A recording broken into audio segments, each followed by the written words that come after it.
Wimbledon were one of 3 premiers overthrown by the lower classes. They lost to Peterborough United on Tuesday, despite taking the lead. Number 4, Warren Barton, taking the ring road to find a way through to the goalscorer, Paul McGee. But Wimbledon don't really seem to be at home at Selhurst Park somehow. They've lost 3 times there now and lost half their support in the move. Ken Charlery equalised almost immediately for Peterborough, who provided a healthy share of a crowd of just over 2,000. Within 4 minutes of equalising, the 3rd Division side took a first leg advantage. A chance spurned and then taken by Worrell Sterling. Ray Harford kept the Wimbledon players in the dressing room for an hour after the game. Port Vale have had some notable cup successes in recent seasons, and this rates amongst the best of them. Martin Foyle, their record signing from Oxford, getting the first against Notts County, who are becoming notoriously tough to beat in the 1st Division, let alone against 2nd Division opposition. Vale going 2 up through Brian Mills and giving themselves a real chance of going through to the next round. But in the last couple of minutes, County got the vital goal that, well, just about gives them the edge. From the highly fancied Tommy Johnson, the England under-21 international. Amongst the week's other surprises, Sunderland's home defeat at the hands of 3rd Division Huddersfield. Goalkeeper Tony Norman surprised by Simon Charlton from wide out. That's what's called pulling the flanker. Sunderland were beaten at home by Bristol City at this stage last year, then won the away leg 6-1. They were on terms in the second half on Tuesday, Thomas Hauser nipping in front of the keeper to equalise. But they travelled to Yorkshire with a goal to make up and no Gabbiadini to get it. Phil Starbuck got the goal that divides the 2 teams, a good one too. 2-1 to Huddersfield. For the first 20 minutes, it looked for all the world a mismatch. 2nd Division Newcastle on the ropes as 4th Division Crewe went 3-0 up. Stuart Evans' crisp header just 3 minutes into a debut. Ardiles may have to curb his natural attacking instincts and instill discipline and organisation in a defence that didn't know which way to run, which way to turn, or which way Stuart Evans was coming from. Crewe were on a roll, albeit a shake, rattle and roll. Remember too, Crewe's first-choice strikers, Ron Futcher and Tony Naylor, were missing. When Aaron Callaghan turned in number 3, it was difficult to remember which club belonged in which division. Steve Garvey's yet another to roll off the production line. Just 17, he was enjoying the freedom and space as much as anyone else. But Newcastle's desperate defence held out at a time when one more goal might well have tripped a landslide. It could have been 4-0. Instead, Crewe contrived to throw Ardiles a welcome lifeline. Carr left it to Callaghan, who left it to Grey Goose, and Andy Hunt got there by a short head. It was a lifeline that Newcastle began to reel in quickly. The travelling fans had become restless, but nothing like a couple of quick goals to restore harmony. Gavin Peacock's strike too quick for Grey Goose. Newcastle were back in the match. Second half and Lee Clark's persistent teed up Peacock for his 2nd goal, one of the easiest he'll ever score. The ball ran kindly for him, no doubt, but then Newcastle will feel they're just about due a change of luck. All told, Crewe hit the woodwork 3 times. It was that kind of night. Dave McKerney's left foot left Cernacek standing and left the biggest dent.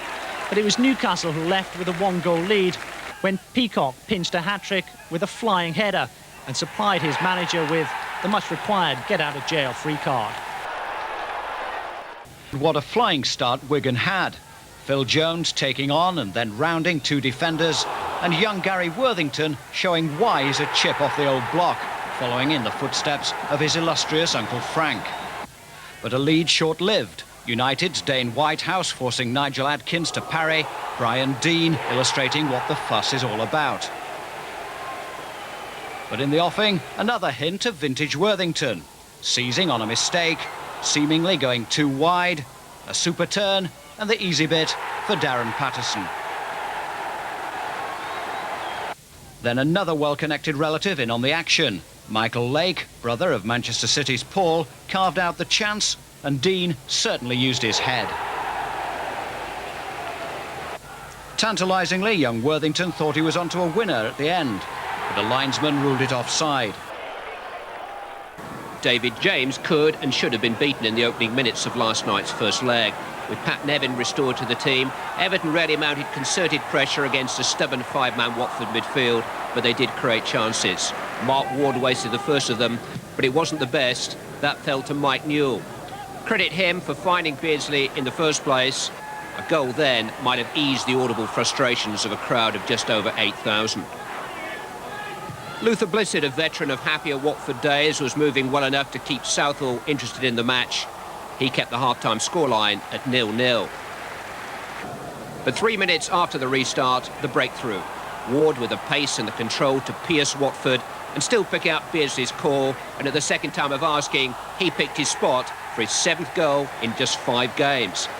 Never has scored enough, has he?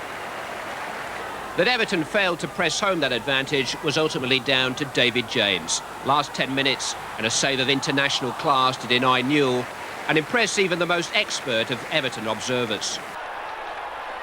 Ritchie took his chance by taking his chances in last night's second-round Rumbelows tie with 3rd Division Torquay. A quick flick of the short-cropped head and it broke the deadlock after 32 minutes. It was the only goal of the first half, and despite it being Ritchie's night, it was a memorable one too for Graham Sharp, notching his first for the club after a 9.5 game wait. It was followed just 3 minutes later, when a left-wing break by you-know-who nearly put Sharp in for his second. Before the crossbar, a parried Paul Kane shot gave Ritchie his second of the night. But perhaps the best goal followed. Nick Henry with confidence high. Similarities perhaps between this and a famous John Barnes goal. Well, for Messrs Socrates and Zico, substitute Ozell and Loram. Lovely goal nonetheless. Rick Holden was a constant torment for tiring Torquay, and it seemed he'd given Ritchie his hat-trick. But forced wide, he at least managed to tee up Mike Milligan for his first goal of the season. No, it's not a replay of the previous goal, because this time Holden's service was carefully guided in by our hero for his hat-trick. He knew just who to thank, and Rick Holden led the applause. Well, the two of them then casually exchanged passes, before, equally casually, Ritchie made it 7-0 with an exquisite chip.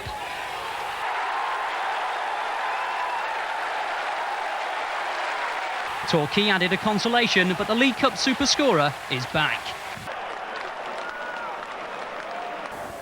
Brighton got a taste of old medicine at Brentford on Tuesday. Old boy Neil Smiley setting up 3 of the home side's 4 goals.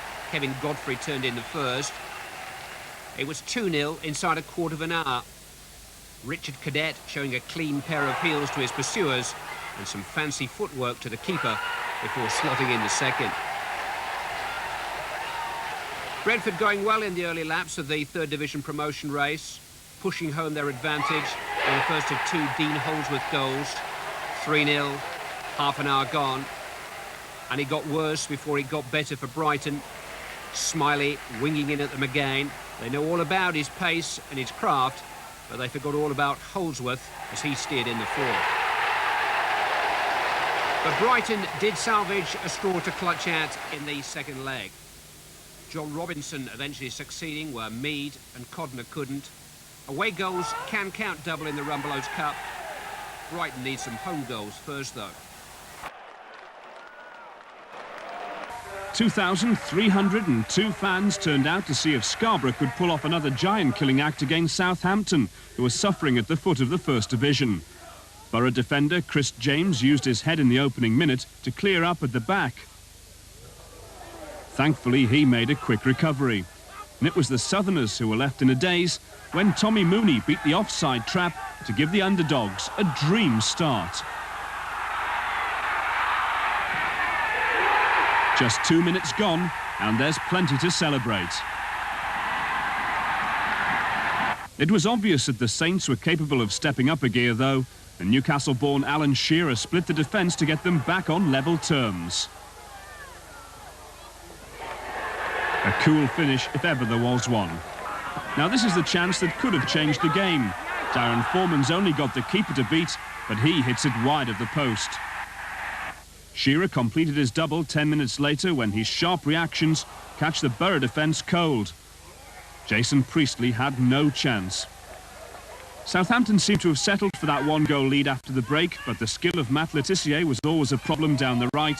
The cross causes havoc. Ian Dowie's shot's blocked, but Glenn Cockrell makes it 3-1. Blackpool, 4th Division leaders on Friday night against 2nd Division Barnsley. Top scorer Dave Bamber, the chief threat. But Blackpool were patient despite 1 or 2 disappointments. And 2 minutes from the end, Bamber's 11th goal of the season put them in front.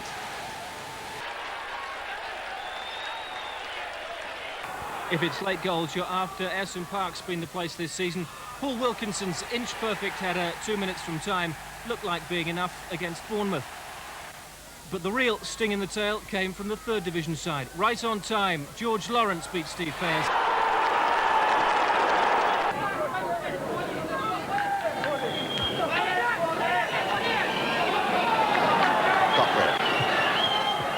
And Gilligan. Oh yes! Oh yes indeed! Jimmy Gilligan. And that one has won it, I'm certain.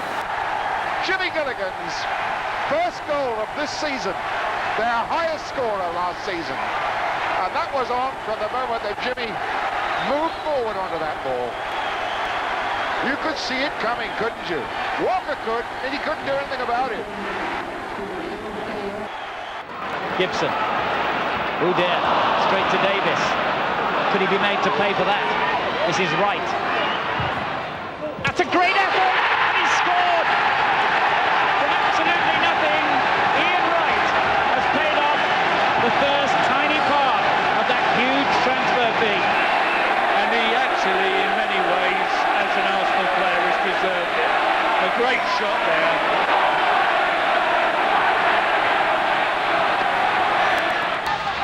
You feel that overall Leicester almost deserved to get something out of this game. And that's there. And they've got something, and it's the captain Steve Walsh who's beaten David Seaman, and Leicester have got what they deserve. Birmingham City haven't lost away this season. Ian Rogerson's 3rd-minute header put them well on the way to preserving that record at Kenilworth Road. 3 minutes into the second half, Luton drew level. Matthew Jackson's cross, Phil Gray quickest and sharpest in the box. But it was back to square one soon after. Again, Luton found wanting in the air, and Nigel Gleghorn makes the most of it. Another far post header, another piece of poor defending, and substitute Kurt Nogan salvages a draw for Luton. They'll have to battle even harder at St Andrews if they're to stay in the competition. David Burrows. He's got in a useful cross. Rush 1-0.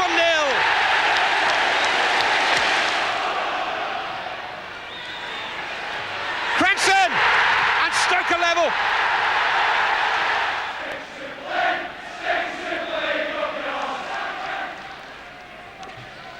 It's Marsh in towards Rosenthal.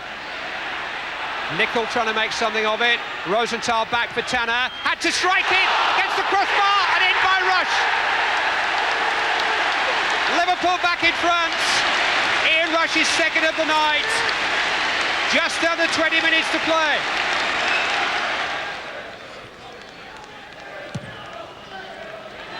Fowler forward towards Kelly. Allen across the cover.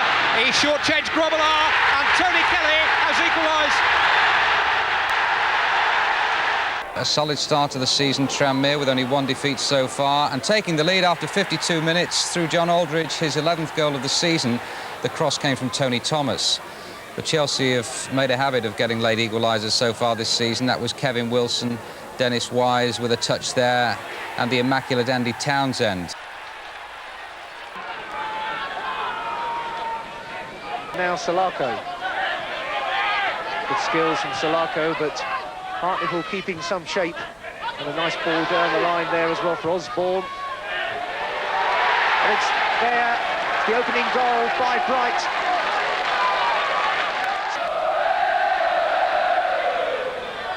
Baker putting the bounce and hooking the ball in the middle. This is a difficult one. Dalton is there, and Honour is there. And Brian Honour, that's a superb goal.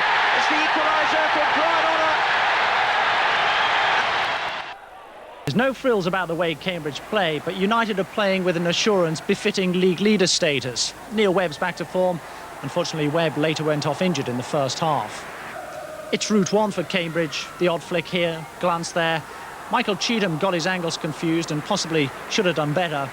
Alex Ferguson's been careful to shield Ryan Giggs. It's certainly impossible to shackle the talent, though. On a substitute, he provided the one true sparkling moment of the first half, a real grace and poise about his play and his finishing. His presence has certainly prickled Brian McClare's competitive instincts. 2 for McClare on Saturday, shouldering responsibility again tonight, stretching United's lead. But then that other prolific striker, Steve Bruce, got into the groove again. 19 last season, 3 now this season. Still celebrates like a defender. It's worth remembering too that Brian Robson is twice the age of Ryan Giggs. He doesn't bother about incidentals like that. He threatened to finish it with a flourish, but Robson was as dominant as ever. Giggs had time to create just one more opening for Clayton Blackmore late on, but 3-0 looks good enough to kill the tie. Meanwhile, at Main Road, early promise from Chester. An unintended back header and Tony Coton forced into action. Could the Chester dream come true? At 0-0 early in the second half, a Graham Barrow header again put pressure on Coton. The home crowd not happy. Then the Chester nightmare. A Niall Quinn flick on and David White's header showing Manchester City the way. But the Chester hopes lived on, carved out by David Pugh, finished off by Gary Bennett. A chance to dream for the 27-year-old. Then the City hoodoo was lifted. A Hughes corner, a Redmond flick on, and Quinn volleys home. And the spectre of an upset was banished when White crossed low and Quinn slid home his second. The home crowd not too happy, the manager relieved. And suddenly Roy Keane is completely in the clear. Great save first time, but it's gone in the second.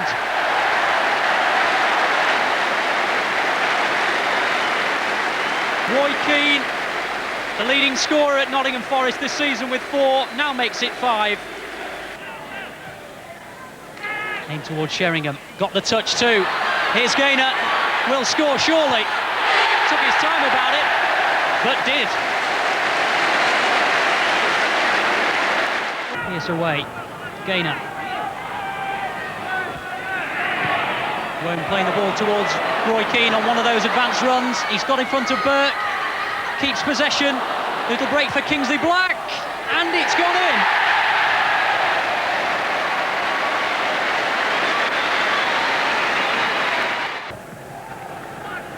He's past striking his own man, David Reeves. Parker to Sheringham. The turn. Parker's continued the run. Gary Parker. Little break for Tommy Gaynor, who just about squeezes it in for number 4.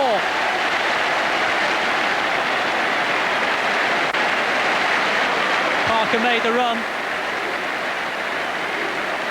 Gaynor just about made the finish. Fewer than 3,000 fans were at Upton Park to see Dale Gordon set up First Division Norwich for a stylish victory at Second Division Charlton. Dave Stringer's side play some of the most entertaining and attractive football in the country, and that was evident in the build-up to their second goal. Robert Fleck and Robert Ullathorne combining to open Charlton up. Sometimes they can get a bit too clever for their own good, but Rob Newman found the way to goal eventually.